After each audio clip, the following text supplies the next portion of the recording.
Bem, gente, bom dia, né? Hoje a gente vai começar, eu acho que é a sexta aula ou a sétima, enfim, eu não sei mais fazer conta. Mas, de qualquer jeito, é o sexto texto que a gente trata. Não, é o quarto texto, gente, eu estou completamente fora de mim. Enfim, é o quarto texto que a gente vai tratar, né? A gente primeiro tratou o texto da Gia Tolentino, depois a gente leu Goffman, né? E eu acho que o que estava em jogo ali era tentar entender, digamos assim, essa forma que a gente habita esse espaço desorientador, né? Depois, a gente foi para o texto da Patrícia Lockwood, né? Que eu acho que assim performa muito bem a experiência de desorientação que a gente está envolto, né? Que como eu falei para vocês, né? Eu acho que é uma espécie de interiorização da exterioridade, né? E agora, o texto, digamos assim, da semana, né, é um texto que é um pouco menos, assim como o texto do Goffman está para o texto da Tolentino, eu acho que o texto da Reed está para Lockwood, né? Ou seja, é um texto que vai tentar, eu acho que, dar conta das implicações que explicam o problema que a gente está tentando descrever, né? Então, assim, uma coisa que eu acho que é importante falar para começar sobre esse texto é que, bem, é um texto muito jargônico, né? Enfim, eu confesso que eu tenho um pouco de preguiça com isso hoje em dia. Eu acho que a cada parágrafo ela está tentando mostrar para a gente que ela é deleuziana, né? Enfim, tudo bem, eu acho que isso não é nenhum pecado, mas tem amigos que são, né? Mas eu acho que isso é um pouco cansativo. Mas ainda assim, eu acho que o texto ela toca em questões que eu acho assim fundamentais e de fato para mim assim quando eu li foi realmente uma, uma uma espécie de abertura, né, para uma série de questões que eu acho que estavam ali borbulhando, mas que eu não tinha pegado ainda para abordar com os termos corretos, né? E assim, tanto que bem, foi só pegar o texto para preparar a aula de hoje que eu me senti assim obrigado, forçado, né, a levar o curso para uma outra direção, né? Então assim, acho que de fato é um texto que traz problemas muito bons e começa a fornecer um pouco uma gramática, né? Então assim, essa mudança de orientação no curso que eu vou propor, né, que é a entrada dos textos do Benjamin e do Sebald sobre dificuldades narrativas de transmitirem certas experiências, essa é um pouco o efeito assim da leitura desse texto, né? Então assim, o que eu acho que assim que é o, digamos assim, o resumo assim desse texto que pelo menos para mim foi o que me atraiu, né? Bem, eu acho que a primeira coisa que dá para falar é que, bem, isso já fica claro isso já fica claro no título do texto, né? Que como que é? Como se orientar num horizonte de mundo grande, né? Enfim, alguma coisa assim. Mas eu acho que fica bem claro que o problema que a Reed põe é exatamente o problema que interessa, que é como navegar num mundo multiescalar. E o que eu achei interessante nesse texto é que, bem, primeiro, ela não fornece uma solução, né, sobre o que é isso, né? Eu acho que, inclusive, eu acho que o problema é achar que tem uma solução. Em segundo lugar, eu acho que ela está, digamos assim, descrevendo um problema, que é qual o problema? Que é tentar entender como a gente se relaciona com o mundo global de um ponto de vista local. Porque, na verdade, eu acho que esse é um dos grandes dramas assim do pensamento. E eu diria que não é um drama assim completamente novo. Assim. Eu sempre gosto de ler o Tratado Político do Spinoza, porque é um livro muito esquisito. Né? Enfim, o Spinoza só escrevia livros esquisitos, né? Como geralmente os filósofos fazem. Mas eu acho que o Spinoza, esse livro é muito esquisito, por quê? Porque não é uma análise sobre o que é a monarquia, o que é a aristocracia e o que é a democracia. Né? Eu acho que não é isso que ele faz. O que ele faz ele faz uma pequena introdução em que ele fala, basicamente ele faz um resumo da ética, né? E fala assim somos movidos por afetos e não precisamos moralizar isso, né? Porque os afetos devem ser tratados como pontos, linhas e planos, né? Enfim, ou seja, como uma questão geométrica. Mas aí depois ele fala umas coisas meio esquisitas, que ele fala que um Estado, ou seja, né, uma estrutura institucional, ele fala que é quase como se tivesse uma mente. Isso sempre foi uma coisa que me deixou meio bolado, por quê? Porque o problema que aparece ali é o Estado é uma mente, mas é uma mente que não é da nossa escala. Então, assim, como é que a gente lida com isso? E aí o livro, eu acho que é uma tentativa de lidar com isso. Eu queria muito voltar para esse texto um dia, né, para tentar, que é uma leitura que assim, que eu acho que talvez por causa dos meus interesses esquisitos ela apareceu para mim, mas eu nunca vi ninguém falando. Mas ele tenta falar, o livro é basicamente uma descrição de modelos de monarquia, aí depois tem um modelo de aristocracia, e aí quando ele escreveu a parte da democracia, ele morreu, né? Tipo aquele meme, né?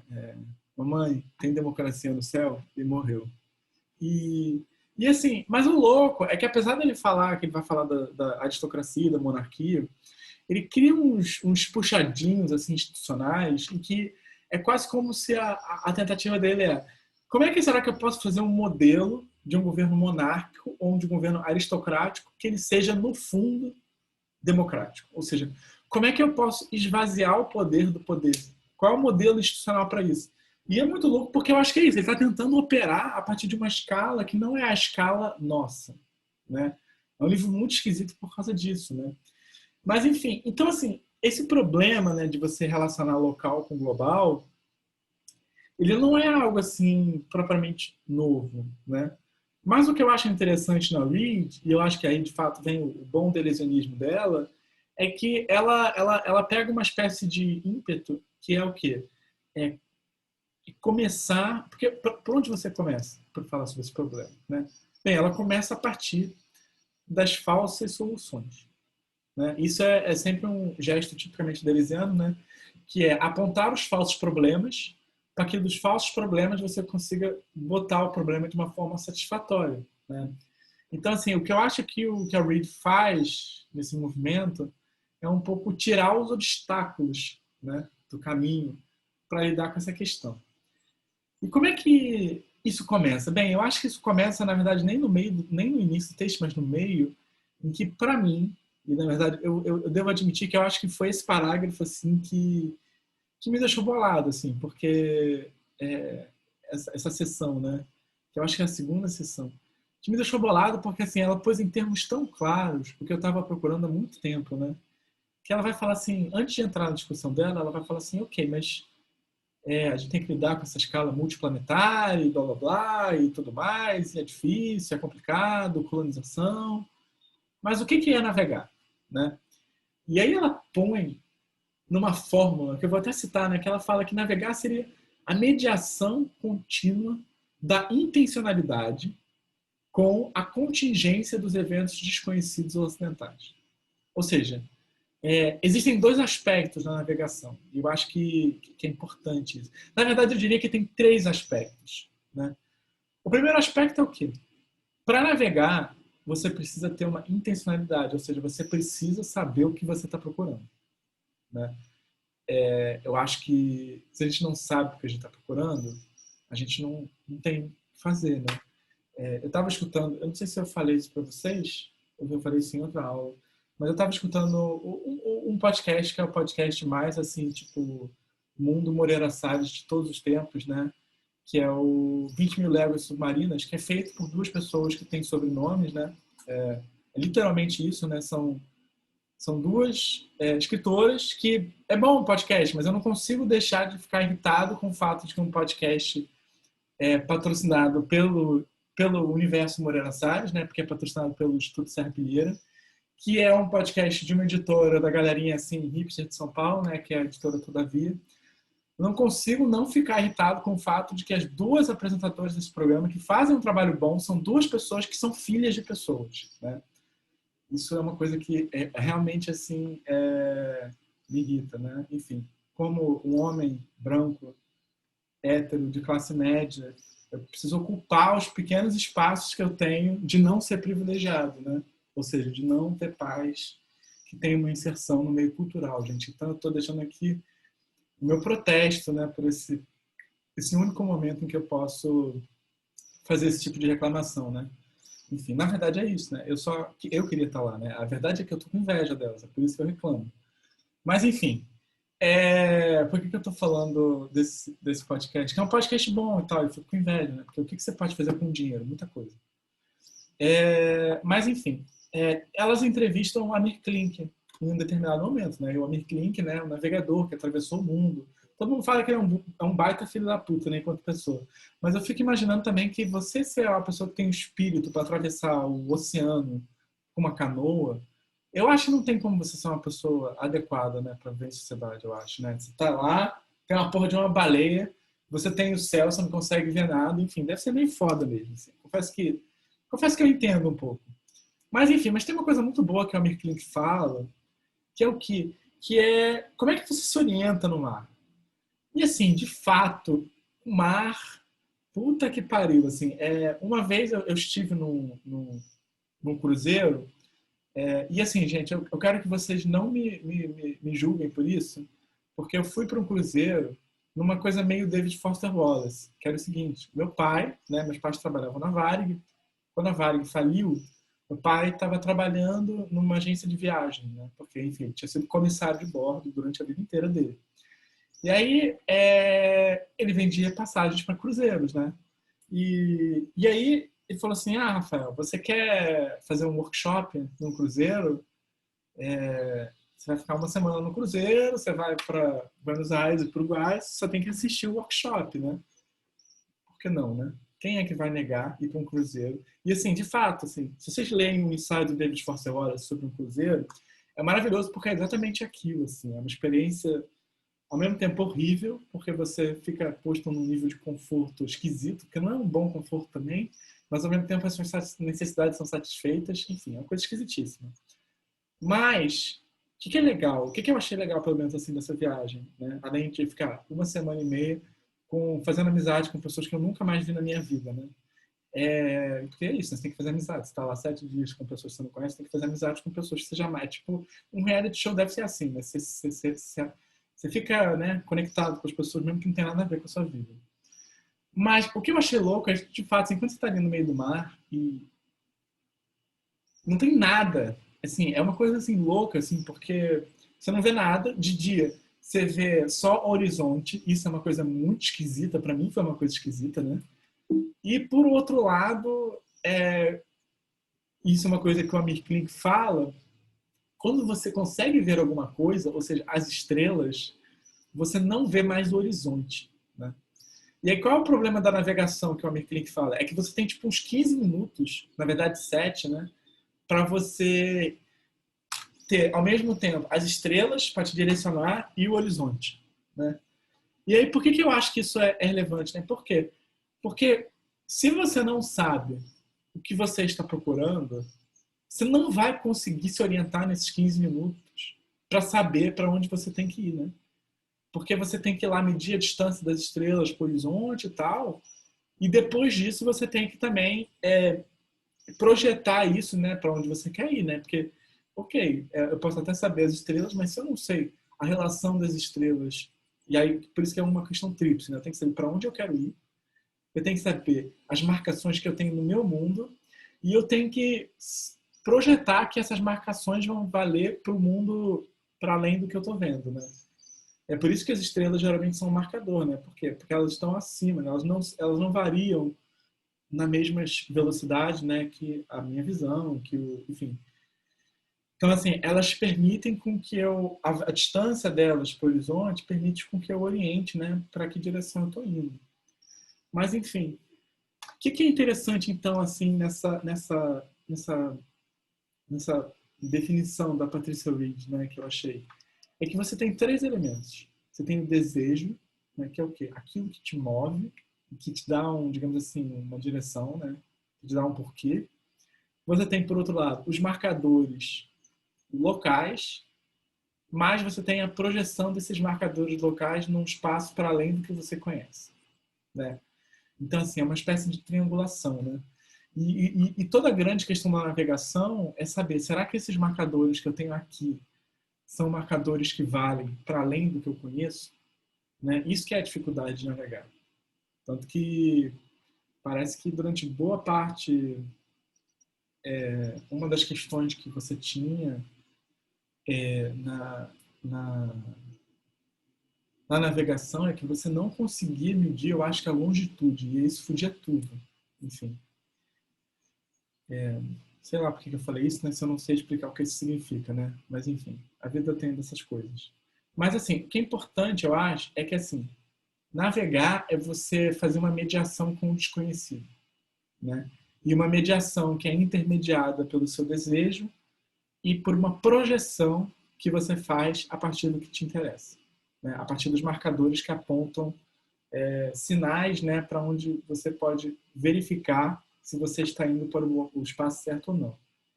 Então, assim, o interessante, e eu acho que a Reed põe isso de maneira bem clara, é que é um mapa, né?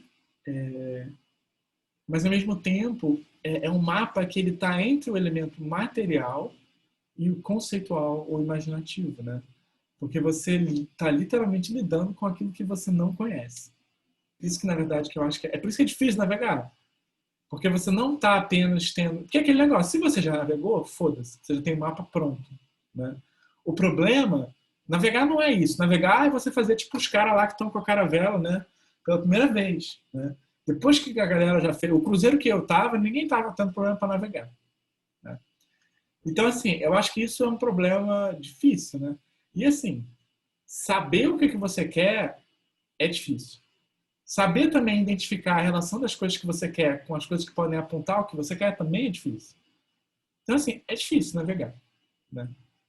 Agora, essa questão, e é isso que é uma merda, fica ainda pior se a gente tem 1000 escalas diferentes envolvidas, né? Então, assim, se a gente lida com uma escala, como a Reed fala, né, de uma escala planetária, né? Ou seja, tem tantos níveis e dimensões que escapa a nossa capacidade de processar. Eu acho que isso é uma das dificuldades da internet, né? Que assim, tem 1000 coisas acontecendo ao mesmo tempo. E a pergunta que aparece pra gente é: com o que eu vou gastar a minha atenção? Né? Com o que eu vou perder meu tempo? Né? E claro, a gente perde tempo com as piores coisas possíveis. Mas assim, por quê? Porque de fato é difícil a gente saber a qual coisa a gente tem que se orientar, ainda mais que elas todas parecem estar acontecendo ao mesmo tempo, né? A Reed usa uma palavra muito boa, que é, eu não sei se eu consegui traduzir bem, acho que não, mas ela fala nested, né, que ela fala que as perspectivas estão nested, que eu traduzi por aninhadas, no sentido de que elas estão entrelaçadas, né, misturadas, que nem um ninho, né, que são os gravetos. Eles estão tão misturados que eles formam um bloco difícil de você mexer, né? Então, assim, não é surpreendente, né? Eu acho que isso é um dos dilemas, né? É que, bem, você vai ter vários tipos de sinais diferentes, várias marcações, e o seu próprio desejo, né, vai ficar confuso sobre o que você quer. Né? Inclusive, o nosso desejo também não é consistente. O problema é que a gente também quer muitas coisas que são conflitantes, né? Então, assim, é justamente assim, nesse ponto, né, que a gente tem que mapear regiões desconhecidas, né, que, e aí eu acho que vem digamos assim, o drama das escalas, que, bem, o problema é que a gente, em algum sentido, já sempre mapeou as coisas. Né? Por quê? Porque a gente não encara as coisas de modo confuso, eu acho. Né? Eu gosto muito de uma coisa que o Spinoza fala. Spinoza fala, eu não lembro onde ele fala isso, se é no livro sobre Descartes, talvez. Mas, enfim, ele vai falar assim, Descartes está errado sobre o que é uma dúvida. Né? E tudo bem, o Descartes não está errado, mas é porque o Spinoza está querendo falar de outra coisa. O Spinoza vai falar, o que é uma dúvida? Uma dúvida é um momento em que você não consegue conectar nenhuma ideia com qualquer outra ideia. Então é um momento em que você fica meio que parado, né? Parado na esquina. Isso aqui, enfim, de uma forma que você não consegue nem perceber, né? Por quê? Porque para o Spinoza, pensar é conectar ideias. Então, a gente nunca percebe uma experiência de dúvida. A dúvida é sempre uma experiência que a gente não consegue pensar, por definição, do Spinoza. Então, assim, eu acho que a gente não experimenta conscientemente esses momentos de desorientação. A gente está sempre sentindo que eles já aconteceram ou que eles estão acontecendo em algum certo nível, né? Mas que a gente está sempre já dando soluções para ele, né? E qual é a solução que a gente costuma dar? E eu acho que a Reid ponta isso muito facilmente, muito bem, e que é até uma coisa explicar fácil, é uma coisa justificável, né? Que é o quê? A gente pega a escala mais próxima que a gente tem e tenta expandir ela, né? E a Reid, ela não entra nesses méritos, assim, mas eu acho que, assim, é um pouco essa dinâmica, eu acho que é um pouco a dinâmica que você vê entre... Eu não sei de nada disso, tá, gente? Mas, enfim, eu vou falar porque eu tô aqui para isso. Eu acho que é um pouco a diferença entre a geometria euclidiana e a geometria riemanniana, né? Por quê? Porque qual é o problema, a questão da geometria euclidiana? Eu tenho um espaço, né? E eu tenho algumas propriedades sobre esse espaço e eu quero entender o mundo. Então, o que eu vou fazer? Eu vou simplesmente generalizar os axiomas desse espaço para tudo. Foda-se, né? Eu vou dizer, todo espaço é assim, né? E é massa, funciona. É por isso que eu estou dando esse exemplo, porque isso não é uma solução ruim. A gente fez coisa pra caralho com a geometria euclidiana e a gente continua fazendo. É que nem a física do Newton, né? Ah, o que é o espaço e o tempo? É essa porra aqui. Eu tô pegando. Tem um filósofo que fala que a gente fica lidando sempre com. Como é que é? Middle-sized dry goods, né? Que é o quê? Que a gente sempre fala. Peraí, deixa eu procurar isso. Deixa eu ver quem é esse filósofo. Deve ser alguém famoso. A.L. Austin, claro. Que é curioso que todas as coisas que a gente fala, discute, a gente fala no mundo, geralmente elas são coisas de tamanho médio, secas. Acho muito bom que ele fala a coisa do seco. E, enfim, são isso, são coisas secas e de tamanho médio. Por quê? Porque esse é o nosso tamanho. Então, assim, é normal que a gente expanda isso, né? Tá. Já abri aqui um texto para eu ler sobre isso depois. Então, porque são os objetos que a gente se depara, né? E aí, qual é o problema? Ok, a física do Newton funciona muito bem com astros, né? Com corpos médios do nosso tamanho. O problema é quando você vai lidar com corpos da escala do cosmos, que é o Einstein, né? Porque para o Einstein, o que tem? Tem um objeto, que se chama o tecido do espaço-tempo, que é contínuo. E a física dessa porra não pode ser igual à física de um planeta, né? Mas, por outro lado, se você vai na microescala, é o mesmo problema, né? Não é nem micro, né? Enfim, escala quântica, sei lá. É o mesmo problema. Essas coisas não funcionam com as mesmas leis. Então, assim, a física... eu nem falei da geometria riemanniana, mas vou voltar a ela. Mas, assim, a física faz sentido ela lidar com essas coisas, com essa escala, porque dá certo, né? Agora, qual é digamos assim, o problema? O problema é que nem tudo se dá nessa escala, né? E aí é por isso que o Riemann vai propor uma outra tipo de geometria, né? Que, enfim, eu não sei nem nada dessas propriedades, eu só li isso, eu li sobre isso de maneira amadora e eu li umas 70 páginas de um livro sobre Spinoza que fala sobre isso, por alguém que sabe de matemática. E o que eu entendi do Riemann é que, assim, e é genial isso, na verdade, tem tudo a ver com o pouco que eu sei de matemática do século XIX, que é o seguinte, é como se o problema virasse assim, ok, eu não quero mais medir as coisas de uma forma, projetar, né, que tudo tem essa escala, que tudo tem axioma. Eu quero tentar ver se eu consigo medir as coisas a partir de dentro, né? Seria um problema que aparentemente começaria com o Gauss, né? Enfim, com a tentar medir aqueles problemas do cálculo também, tentar medir a curva, enfim, essas porra toda aí que as pessoas de matemática fazem. Mas qual é a questão que o Riemann fala? Assim, eu vou tentar medir o espaço, eu vou tentar entender o que é o espaço, só que eu vou botar um princípio. Eu não vou projetar as coisas que eu sei localmente para além desse espaço local, né? Então, a parada do Riemann ele tem um espaço local, ele vai delimitar esse espaço local, aí ele vai chegar na fronteira desse espaço local, e aí ele vai ver o que ele tem a partir dessa fronteira, mas sem projetar para além dela. E ele vai construindo esse mapa passo por passo, né? O que acontece? O espaço riemanniano é completamente diferente do espaço euclidiano, né?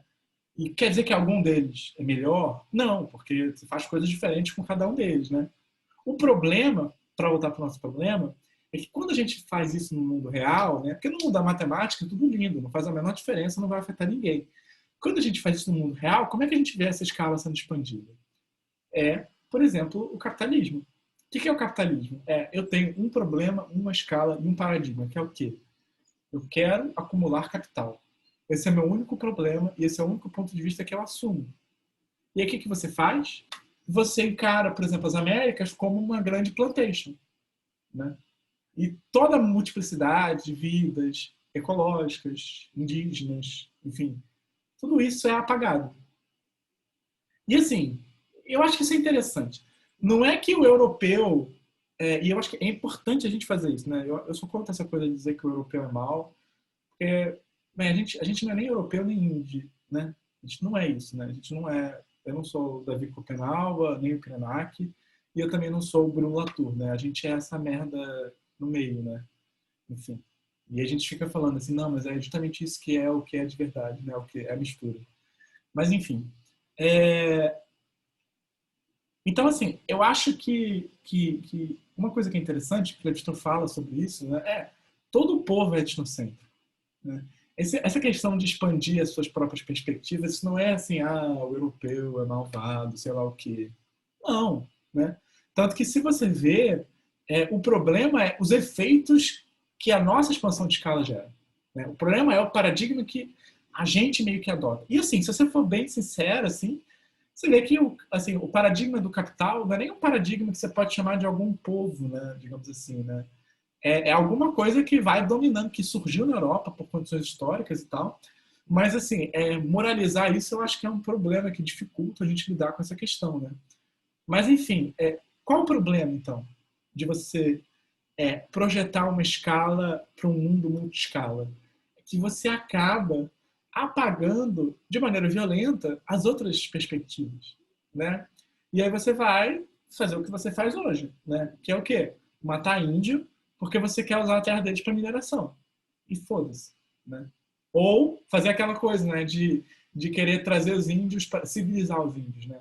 Que como o Viveiro de Castro fala muito bem, né? É transformar o índio em pobre.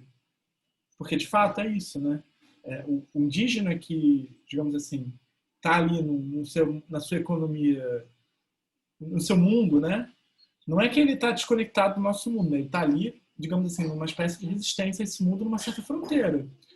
Mas ele não é pobre. Por quê? Porque a questão dele é justamente resistir a esse tipo de perspectiva, né? E o processo de inclusão dos índios, né, é o quê? É fazer com que a terra deles seja propriedade privada, que eles possam vender a terra. O Marx fala isso muito bem, né? Que a propriedade privada tem a ver com esse processo de empobrecimento. Né? Por quê? Porque quando você transforma a terra em propriedade, quem é que vai, no final das contas, acumular a propriedade? São poucas pessoas, enfim. Ele fala isso de modo desenvolvido. Né? Mas o que isso implica, eu acho, é que não apenas a gente tem um problema de navegar entre múltiplas escalas, mas isso é um problema político. Né? Por quê? Porque envolve violências, alteridades, enfim. Então, assim, essa projeção de mundo multiescalar, ela tem um caráter de responsabilidade também, eu acho. Né? Eu fico na dúvida se eu falo de política ou ética, porque, enfim, eu estou meio me decidindo com esses termos, né? Porque acho que são termos muito parecidos e diferentes, né? Mas eu diria que, em certa medida, você tem ali uma questão de responsabilidade, do tipo de projeção que você faz. Né? Então você tem uma pergunta, né? Que é, como é que eu vou fazer então? Como é que eu vou lidar no mundo multiescalar se eu não posso, digamos assim, né? Se eu não devo, para usar uma palavra boa, porque eu estou numa onda bem kantiana, então acho que eu vou falar isso. Se eu não devo, digamos assim, reduzir as outras perspectivas e escalas à minha escala, o que eu faço? Né? É possível especular isso? Né? Eu acho que esse é o problema que a Rick põe. E a Ridge ela não resolve isso, mas ela põe algumas condições que eu acho que são até boas para a gente pensar o nosso problema. Né? E a primeira condição eu gosto muito, e é por isso que eu falei da questão do dever, né?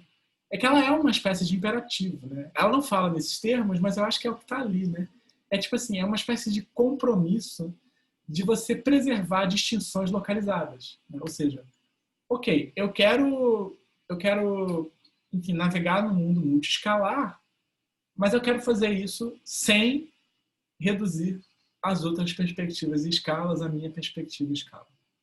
Então, assim, você vê que a coisa já se posiciona de uma forma meio imperativa, né? E eu acho que isso é um passo inicial, né? Por quê?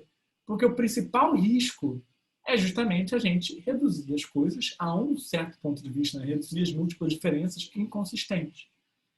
Então, assim, o primeiro passo para evitar essa redução é considerar a especificidade de cada local. Ou seja, né, aceitar que cada local, cada ponto de vista, cada escala tem a sua verdade, a sua objetividade, mas é uma verdade sempre parcial.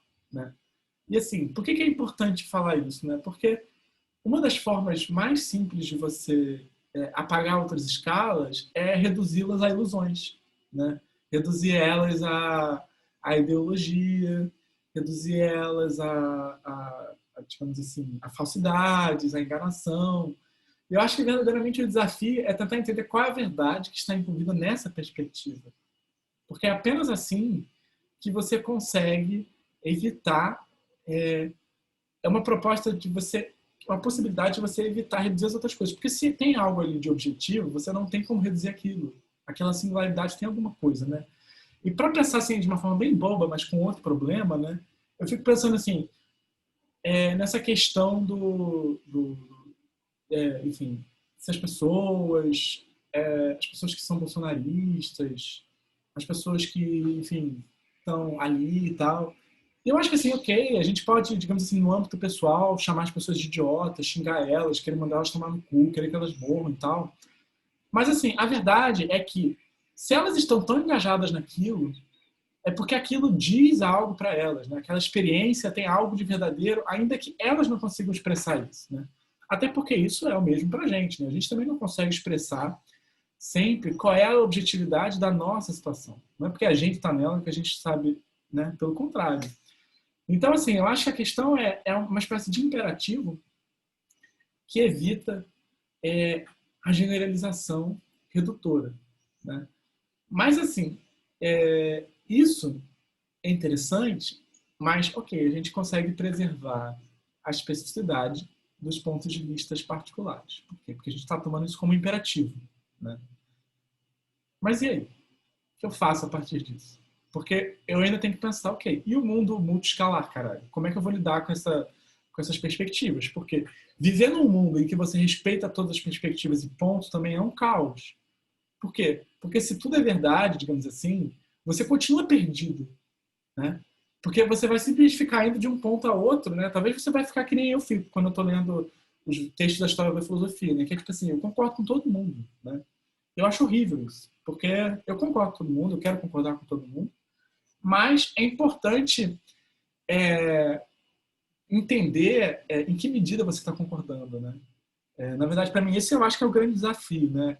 O meu desafio pessoal, enquanto, digamos assim, leitor de filosofia, é como que eu consigo entender, como que eu consigo manter o fato que eu quero dizer que está todo mundo certo, sem que isso signifique uma zona, né?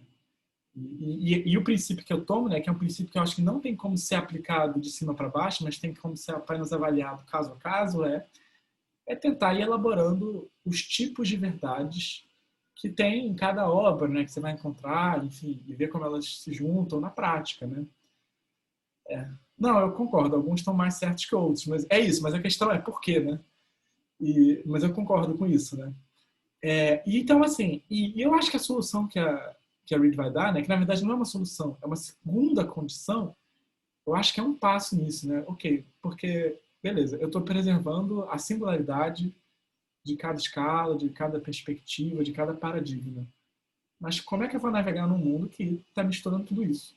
E ela se apoia no Edouard Glissant, né, que é um escritor, e no matemático Alexandre Grothendieck. Sei lá falar isso, gente. Ele era francês, ou sei lá, vivia na França, mas Deus me livre saber pronunciar esse nome.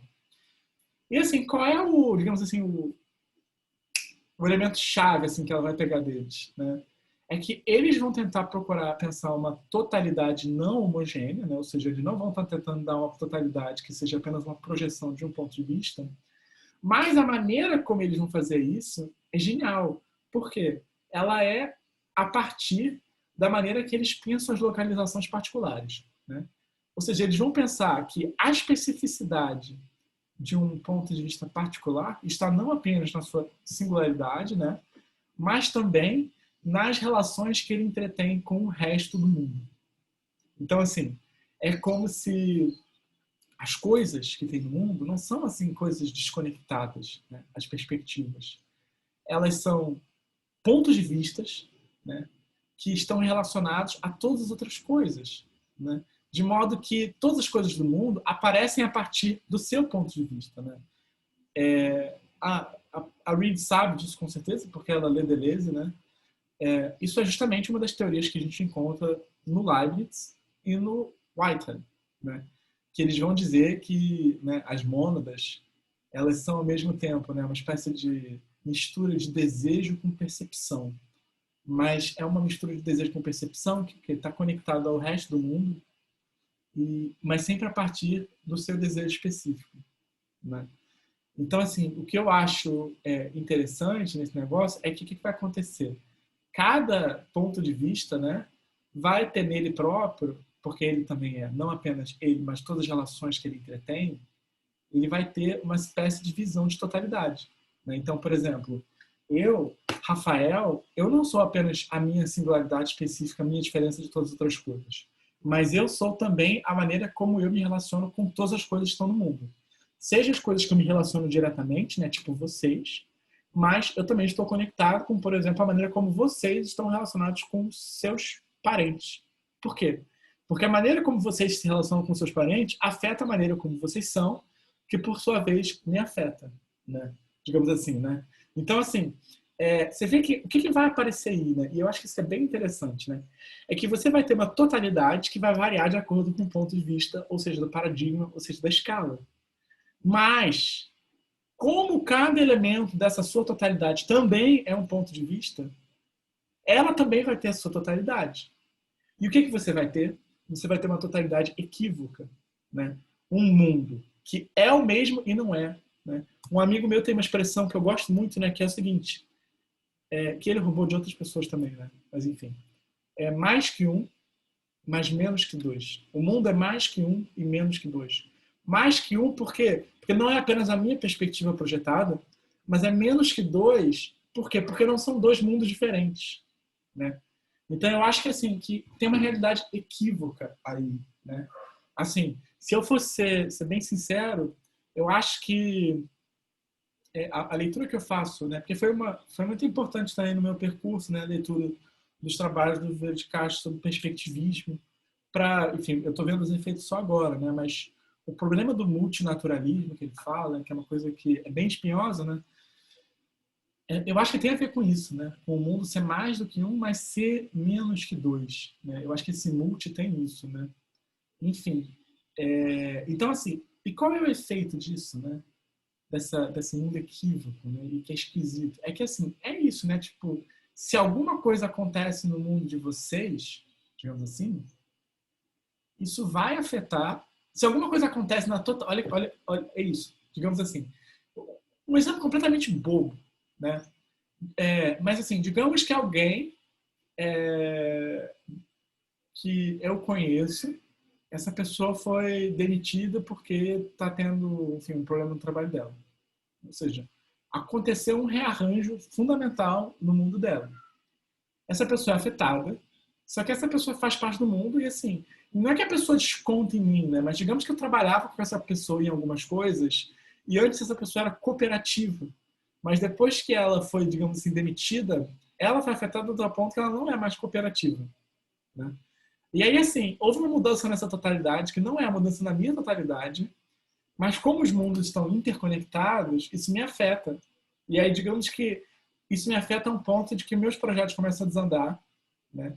E aí eu perco coisas. Aí a minha totalidade é afetada, né? Porque, enfim, coisa ficou confuso, né? Mas o que eu estou querendo dizer, né? é que eu acho que existe um feedback, né, entre esses mundos equívocos, né? Porque, ainda que eu não tenha acesso à totalidade dos outros, os outros estão presentes na minha totalidade, né? Então essas coisas se afetam indiretamente, né? E quais são os efeitos disso, né? Que eu acho que é bom falar, né? Primeiro é que essa confusão, ela torna necessária o quê? A gente conseguir diferenciar o que é local do que é geral, né? Ela torna, digamos assim, necessário a gente conseguir ter uma maior precisão sobre o que é nosso e o que é o nosso mundo, né? Até, assim, isso é difícil, né? Porque, senão, para a gente conseguir acompanhar os movimentos de retroação, né? Mas, enfim, é uma coisa que não é que a gente vai determinar fronteiras precisas, né? Mas só esse exemplo bobo, né? Isso é uma forma de tentar entender que, bem, essa pessoa, por exemplo, não está me tratando mal porque ela quer, né? É porque tem algo a ver com o outro mundo dela, né? Não é o meu mundo que está... Não é nada que eu fiz, digamos assim, né? Então, assim, isso é uma coisa que ajuda a se orientar, né? Você tentar diferenciar o que é a sua realidade, sua especificidade e a totalidade equívoca, né? Então, assim, isso acaba sendo importante até para você ter marcadores de orientação. Mas eu acho que tem um outro ponto, e aí, de fato, é aqui que eu acho que torce o rabo da porca. Por quê? Porque eu acho que não apenas tem esse ponto, né, de você precisar lidar com essa retroação, mas essa estrutura de mundo equívoco traz problemas para o que a gente entende como a nossa intencionalidade, ou seja, o nosso desejo. Ou seja, aquilo que a gente procura na medida em que a gente está navegando. Por quê? Porque um dos elementos fundamentais para navegar, né, é justamente que não apenas a gente tem que saber os sinais, mas a gente tem que saber o que a gente quer, o que a gente está procurando. Só que, assim, quando a gente entra numa multiescalaridade, né, é como se encontrar uma forma de navegar as escalas acaba sendo o próprio desejo que surge. Por quê? Porque, veja, preservar a singularidade das localizações nos quais a gente está metido significa, a partir desse ponto de vista equívoco, né, preservar que, bem, o mundo, a minha singularidade está na maneira como eu me relaciono com o mundo, mas, por outro lado, cada elemento do meu mundo também tem a sua própria relação irredutível e a sua projeção de uma totalidade, né? Agora, o que é esquisito, né? O mundo fica equívoco nesse ponto de vista, né? Ou seja, não apenas, digamos assim, né, existem outros pontos de vista, mas a própria totalidade ela é equívoca. Agora, o problema é que, aceitando essas diferencialidades das particularidades que também povoam o nosso mundo, a gente vai ter um efeito que nem sempre é bom, que é o seguinte: o outro, né, ou seja, os outros pontos de vista que povoam a nossa totalidade, eles também vão ter o seu ponto de vista sobre nós. E esse ponto de vista deles sobre nós não é um ponto de vista errado, necessariamente, né? Não quer dizer que eles têm acesso à nossa interioridade, mas quer dizer que, bem, como eles estão inseridos em outras relações, eles às vezes conseguem ver coisas que a gente não consegue ver sobre nós mesmos. E aí, isso é um problema, por quê? Porque não apenas o mundo é equívoco, mas se a gente leva radicalmente a sério essa possibilidade essa necessidade de preservar a singularidade de cada ponto de vista, a gente precisa aceitar também que, em certa medida, nós mesmos também somos equívocos, porque nós também somos sempre o outro de outra pessoa, né? E se a gente quer realmente levar a sério isso, a gente precisa entender que, bem, tem coisas sobre a gente que a gente às vezes não sabe, né? Então, assim, por que fica ainda mais complicado? Porque, para preservar a singularidade das outras localizações, a gente acaba equivocando a nossa própria intencionalidade, né? Então, assim, o nosso desejo inicial, que era qual? E aqui eu acho que é uma coisa interessante. O nosso desejo inicial era, por isso que eu falei que era um imperativo, um dever. O nosso desejo inicial era preservar a singularidade de cada perspectiva. Isso era o ponto de vista que a gente ia fundar a nossa perspectiva sobre a totalidade. Ou seja, isso é um desejo. Só que, quando a gente faz isso, a gente precisa aceitar que o outro vai enxergar coisas para a gente que não necessariamente a gente quer. Inclusive, ele pode enxergar que o nosso gesto também é negador dessa mesma perspectiva que a gente acha que está propagando. Então, a gente tem uma situação louca em que talvez a gente vai ter em nós mesmos um ponto de vista hegemonizante a partir do nosso imperativo para deshegemonizar o mundo, né? E assim, se a gente quer realmente levar a sério o nosso dever, a gente não pode negar isso de cara. Porque nós também somos outros para nós mesmos, né? E aí você fica assim, caralho, o que eu faço? Né? Você fica perdido. Porque se você não consegue se orientar no seu próprio desejo, você fica confuso. Só que a questão, e eu acho que isso é o interessante na Reed, é que ela põe em termos de uma espécie de dever, né? Um compromisso, né? E aceitar as implicações do que esse dever tem. Porque só assim a gente consegue ser realmente responsável. Só aceitando que a gente pode estar sendo hegemônico é que a gente pode lidar de fato com essa hegemonia. Só que você vê que ela chega nisso não por uma postulação vazia, mas por um desejo de ser ético, né? Então, assim, é como se eu desejo ser ético, então ok, então você vai ver o que realmente é. É você ter que lidar com o fato de que você também tem desejos contraditórios que, inclusive, vão contra esses desejos iniciais, né? E isso é foda, né? É muito complicado. Então, assim, eu acho que o que é interessante da Reed é que essas questões sobre o desejo, né? Eu acho que é por isso que na verdade, é por isso que eu acho que eu acabei mudando, assim, digamos assim, o percurso. Tem um tipo de desejo de navegação, né, que não é mais o desejo de alguma coisa simples, né? Não é um objeto específico que eu estou procurando. A intencionalidade, ou seja, o objeto de navegação inerente à navegação num mundo composto de inúmeras escalas, é isso que acaba sendo a própria navegabilidade, né? Você quer navegar entre o fato de que você tem desejos conflitantes e inconsistentes, que isso dificulta também a própria navegação, né? Então, assim, não surpreende que diante desses problemas a gente acabe apelando para uma generalização. Porque quem é que aguenta lidar com essa responsabilidade toda de aceitar que você pode ser uma pessoa que está apagando a perspectiva de outras pessoas quando você está tentando fazer o bem?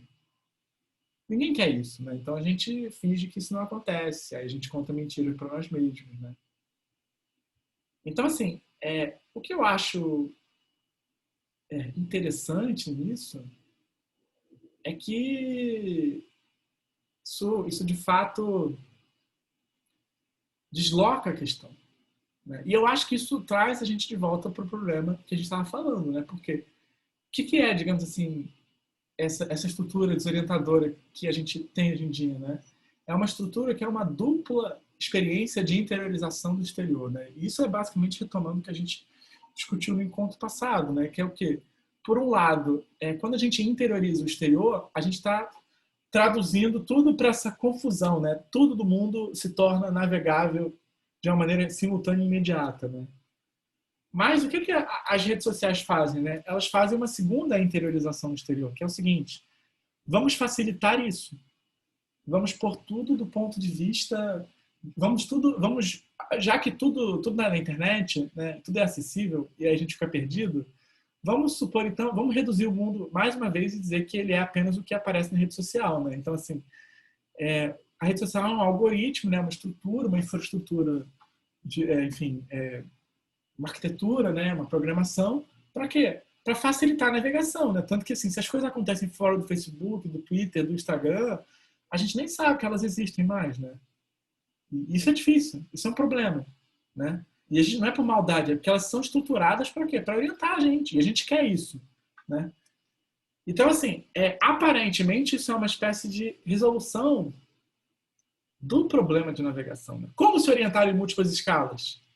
Aí a rede social fala assim, né? Eu vou reunir tudo nessa plataforma e, além disso, né? Porque eu acho que é aí que está o negócio genial, né?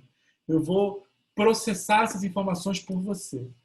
Então, eu vou pegar os dados que você produz e calcular eles para saber o que você quer. Porque lembra, qual era um dos problemas dessa multiscalaridade? É que a gente tinha desejos inconsistentes. Então, voltando para Gia Tolentino, né? essa infraestrutura produz uma imagem média de você que diz o que você quer. E o que a gente quer? A gente quer comprar mercadorias. É só isso que a gente quer. Né? É o Google Ads da vida, né? E aí você vê como é que você tem ali uma redução da internet, é isso. A um ponto de vista de venda e comércio, né? A gente acaba reduzindo a isso, né? E assim, mas o que é interessante, eu acho, de fazer esse percurso, é que a gente vê que isso não é uma questão natural. Isso é uma solução possível, mas uma solução que a gente vê os problemas, por quê? Porque ela troca tudo e trata tudo em termos de interações comerciais, né? E assim, ainda que a gente esteja envolvido em relações não comerciais, a gente vê como a coisa está sempre ali, né? Enfim, tanto que a forma de solidariedade que existe na internet costuma ser financiar projetos, né? Dar uma força para as pessoas, exatamente, vender o pack do pezinho, é exatamente isso, né?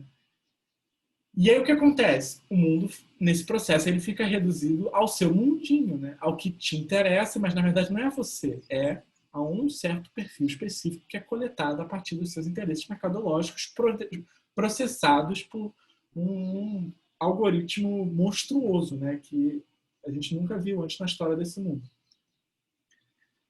Então, assim, o louco dessa situação, né? Eu acho, é que a gente sim, né? Quando a gente consegue permanecer no mundo pequeno, né? A rede social ela é uma expansão que permanece no mundo pequeno, apesar dos horizontes que não se param de expandir. Só que ela é um princípio, né? Se a princípio o desejo de conexão permite a gente aspirar a uma maior proximidade, né? A gente fica conectado com as pessoas que a gente conhece. Isso é feito a um custo de, digamos assim, né, apagar as diversas dimensões do mundo que a gente habita. Né? Então, assim, é possível manter essa perspectiva, mas, por outro lado, a gente está sempre enquadrando a partir desse ponto de vista que tende a ser, digamos assim, mercadológico. Né? Então, assim, é por isso que eu acho que o texto de algoritmos concerne. Porque a questão dele é como pensar, né, uma redução da escala planetária, aliás, como pensar uma navegação planetária, como se orientar nessas múltiplas escalaridades, sem que isso implique a redução do mundo à nossa experiência local, né? Que é o que o Mark Zuckerberg diz, né? Que a Tolentino fala. Eu quero que seja mais importante para você o cachorro morrendo na sua rua do que, sei lá, um tsunami na Malásia, né? E eu acho, isso é a minha aposta, né? Eu acho, né, que, bem, claro, a gente tem essa questão, né, de saber, né, como fazer isso, né? Ou seja, o que é a gente andar numa escala planetária sem fazer essa redução? Esse é o problema da vida. Mas o que me chamou a atenção, e eu acho que vai guiar os próximos passos, e eu espero que a gente reencontre essa discussão depois da escala planetária mais para frente, é o quê? É entender o papel do desejo, né? Ou seja, da intencionalidade na constituição do mapeamento. Né? Porque eu acho que se a gente pensa na nossa desorientação, o problema é não apenas que há um excesso de informações, né? Mas que a nossa própria intencionalidade nem sempre ela é transparente para nós mesmos. Né? Ou seja, o nosso desejo não é visível para a gente. Né? É curioso que ontem justamente chegou no correio o seminário 6 do Lacan, que o nome é O Desejo e Sua Interpretação. Mas, enfim, então, assim, o desejo não é uma coisa transparente para a gente. Né? Não é imediatamente visível, dizer, o que eu quero. Né? Sobretudo depois da psicanálise. Né? Então, assim, a questão é que uma das as formas como a gente se orienta na internet, ela tende a chapar o nosso desejo, ou seja, quem nós somos em certa instância, né? Ela reduz a gente a ser apenas uma pessoa só, um tipo de pessoa. Né? Então, a nossa intencionalidade é reduzida a essa questão de ser, né, as mercadorias que a gente deseja comprar. Então, assim, não sei se tem como resolver essa questão, né, mas eu acho que assim, isso aponta um pouco para o efeito da nossa própria intencionalidade na redução do mundo. Né? Porque o mundo é reduzido a uma projeção do ponto de vista. Porque, assim, isso aponta um pouco para o efeito na nossa própria intencionalidade da redução do mundo a um simples ponto de vista que destrói ou invisibiliza dimensões equívocas da realidade, né? Porque se a realidade vira a realidade comercial, porque a gente está ali também refém, digamos assim, das estruturas do Facebook que estão querendo lucrar com a gente, né? A gente é reduzido a um certo produto, né? Que procura outros produtos, né? A gente acaba sendo reduzido no nosso próprio ser, né? Então, assim, eu acho que a dificuldade e o sofrimento que a gente tem na nossa desorientação tem a ver com um pouco com o fato de que a gente se reduz a uma coisa, né? Então, assim, não é que o problema da projeção do mundo, de expansão, né, digamos assim, de uma escala, o problema disso não é que a gente apenas reduz o mundo, é que a gente também está reduzindo a nós mesmos, né? E assim, eu falo isso porque eu acho que às vezes é mais fácil a gente mudar as coisas ou lidar com elas quando a gente afeta como a gente é, do que porque o mundo, foda-se, né? A gente meio que caga um pouco pro mundo, né? A gente está envolvido demais assim nas nossas fantasias, nos nossos desejos. Então, assim, quando o nosso desejo é posto em questão, aí realmente aí talvez assim a gente levante a bunda, né? Mas assim, não, mas assim, não é uma coisa voluntarista assim, né? Mas assim, eu acho que o que a gente vê é que essa expansão não é apenas uma expansão que reduz o mundo, mas também acaba reduzindo nós mesmos. Porque a gente apagando, a gente apaga as outras perspectivas sobre nós que estão presentes no mundo. E são outras perspectivas que também são válidas, né? Também são parcialmente objetivas. Então a gente apaga nós mesmos, porque quando a gente cala o outro, o desejo do outro, a gente também está calando o desejo do outro que o outro vê em nós e que nós não vemos em nós. Então, assim, é uma coisa asfixiante, né? Então, assim, de fato, eu saio, assim, um pouco, assim, dessa aula, enfim, e desse texto, né, um pouco, assim, perdido, em certo sentido, né? Porque eu acho que isso abre um problema enorme e, ao mesmo tempo, eu acho que isso confirma a minha aposta de que o problema não é apenas a internet, né? A internet está amplificando e revelando certos problemas. Que é o quê? Que é a dificuldade de se orientar na nossa própria inconsistência. É como se a nossa própria inconsistência e os apagamentos dela estivessem apontando para o apagamento do mundo, né? Mas eu acho isso importante, né? Porque assim, isso envolve juntar qual é o imperativo do Reed, né? Preservar a especificidade de cada localização particular. Isso é um excelente imperativo, isso é um desejo que a gente tem que tomar, né? Eu acho que a nossa liberdade está em tomar isso como um desejo e seguir suas consequências. Acho que isso é um elemento ético, né? Mas aí eu acho que tem um corolário que se adiciona a isso, né? Que é o seguinte: a permissão, além de preservar a especificidade de cada localização particular, a gente também tem que permitir uma certa inconsistência no próprio sujeito em si mesmo, que dispõe o sujeito a agir contra si mesmo, né? Mas assim, por que eu digo que isso é um corolário? Porque isso é importante, porque essa inconsistência do sujeito, ela não vem a partir do sujeito moendo em si mesmo. Não é um gesto solipsista, não é um gesto, digamos assim, solitário, né? A pessoa fritando, quem eu sou? Não é isso. Essa inconsistência do sujeito, ela só tem como aparecer a partir da equivocidade do próprio mundo. E isso nos ata ao mundo, né? Isso é uma forma também, eu acho, assim, de trazer essa pergunta pela inconsistência do sujeito, sem deixar ela ser uma coisa meio, né, uma simples pergunta pela individualidade burguesa, digamos assim. Não, porque a nossa inconsistência tem a ver com a inconsistência do mundo, a equivocidade do mundo. Então tem a ver com o outro, com a maneira como o outro projeta o mundo, né? Então, dessa forma, a gente deixa isso atado, né? Que essa inconsistência só tem sentido a partir da equivocidade do mundo. Então, a nossa equivocidade é o efeito dessa equivocidade do real, não o contrário, né? Não é que existem muitos mundos porque nós somos múltiplos. Não. Nós somos múltiplos porque a realidade é múltipla. Então, assim, difícil, complicado, né? Assim, na verdade, eu vou ser sincero, assim, eu fico assim, ao mesmo tempo, e é por isso assim que os próximos passos do, do curso, assim, eu fico um pouco perdido, né? Porque eu acho que tem dois caminhos que se abrem e eu acho que um deles a gente só vai investigar, né? Se, digamos assim, no próximo semestre, né? Na verdade, eu já estou eu já estou com a cabeça ali, né? É inevitável, né? Sempre quando você começa a planejar um curso, você está sempre sonhando com o próximo. Mas agora eu estou feliz porque eu acho que as coisas estão conectadas, né? Porque eu acho que a questão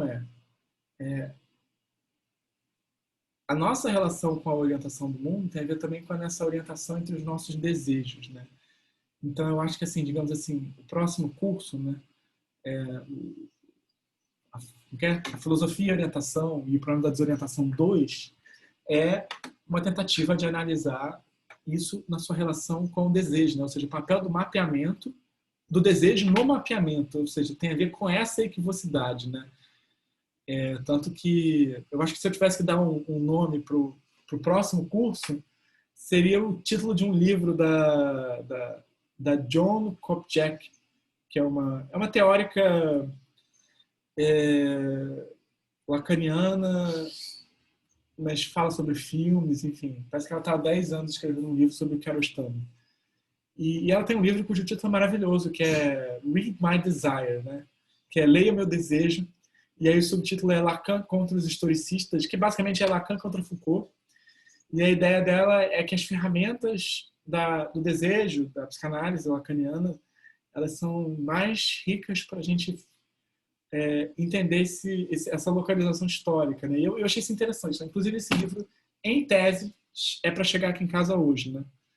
Mas, então assim, eu acho que esse vai ser o problema do próximo curso, né? Mas para a gente, antes de chegar lá, né, tem que terminar esse curso, né? E aí é por isso que eu fiz uma mudança, né, no cronograma. Eu incluí 2 textos do Benjamin, né, que é o Contador de Histórias, ou o Narrador, e o Experiência e Pobreza. Porque são 2 textos que o Benjamin está se perguntando assim, poxa, tinham histórias que a gente ouvia que comunicavam para a gente uma certa experiência, como a gente tinha que ser, como a gente tinha que agir, né? A modernidade meio que é o rompimento disso, né? E eu acho que esses textos são muito bons para a gente entender, né, essa coisa da comunicação de experiência, né? Porque como que isso informa a gente, né? Então, eu decidi que a gente vai meio que ler esses textos, né, para ver onde que eles levam a gente, né? E depois disso, eu queria complementar eles com o texto do Sebald, que é o Guerra Aérea e Literatura, porque a grande questão dele é que tem certas experiências que a gente não consegue comunicar porque elas transcendem a nossa escala, né? Então, tipo, que diabos a gente faz? E se você olha a obra do Sebald, eu acho que tem muito isso, eu estava conversando sobre isso com uma amiga minha que também é uma leitora do Sebald. O que você vai encontrar na obra dele? Ruínas de grandes complexos de escalas enormes, assim, né? Tipo, é o Sebald andando pela costa da Inglaterra, encontrando uns hotéis abandonados, encontrando uns espaços onde a galera fazia pescaria, que era um grande comércio, e só rastros disso, né? E o que eu sinto no Sebald é que, tipo assim, pelo menos na literatura dele, né? É quase como se a escala desse mundo, né? O fato de que esse mundo tem essa escala, só fica visível depois que ele acaba, porque aí as ruínas estão desconectadas do seu movimento, né? Então elas ficam visíveis porque elas meio que ficam, elas não remetem mais à escala excedente, né? Então assim, eu acho que o Zebald ele está totalmente antenado com esse problema de escalas, né? E por fim, para terminar, aí de fato seria o texto do Jameson, né? Que já estava planejado, né? Que é um texto dele sobre o que é mapeamento cognitivo, né? Enfim, gente, então, só para lembrar, semana que vem não é, digamos assim, não tem nenhum texto, né? Mas se vocês já quiserem ir dando uma olhada, vocês podem ir lendo o narrador. Eu vou fazer vou tentar, vou botar isso, vou disponibilizar esse texto, né?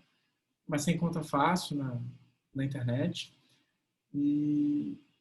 Mas semana que vem vai ser a discussão, tá, gente? Então, fica aí a responsabilidade de vocês.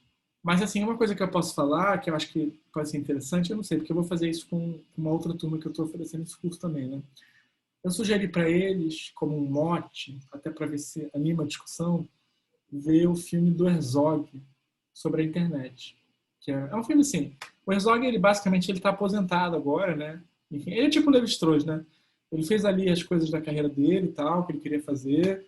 Ele fez um marco na história do cinema, como o Levi-Strauss fez um marco na história da antropologia. Aí depois ele acabou e ele não morreu, né? Ele viveu mais uns 20, 30 anos, né? Que acontece, né? Então o Herzog ele tem feito filmes para se divertir, né? Eu acho que esse filme é um desses, né? Que é basicamente ele apaixonado pela voz dele, né?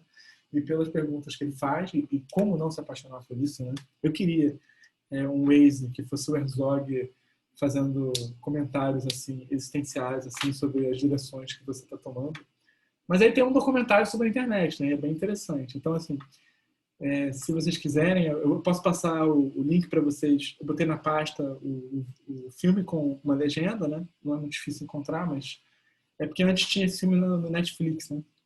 Mas enfim, mas como enfim, eu não sou leite com pera nesses termos, né? Eu baixei ele e botei ele no Drive.